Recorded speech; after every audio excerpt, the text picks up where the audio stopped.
আম্মা জান আয়েশা বলেন, 9টা কারণে আল্লাহ তাআলা আমাকে শ্রেষ্ঠত্ব দান করেছেন। নাম্বার 1 হলো আমি একমাত্র স্ত্রী। রাসূল বলেছেন, শরীর খাবার যেমন শ্রেষ্ঠ খাবার, আমার স্ত্রীর মধ্যে সবচেয়ে শ্রেষ্ঠ স্ত্রী হচ্ছে আমার আয়েশা। জোরে কোন সুবহানাল্লাহ। আমি একমাত্র কুমারী স্ত্রী ছিলাম।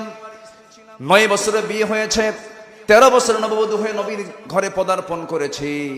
আমি আয়েশা নিজের চোখে জিব্রাইলকে দেখেছি, সুবহানাল্লাহ।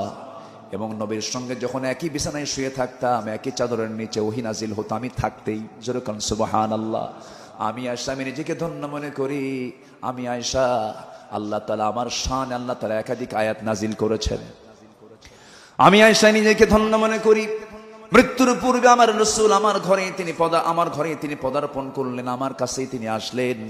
এসে বলছেন, আয়েশা প্রচন্ড মাথা ব্যথা হচ্ছে, মাথায় একটু পানি ঢেলে দাও। নবীজিকে আমার উরুতে মাথা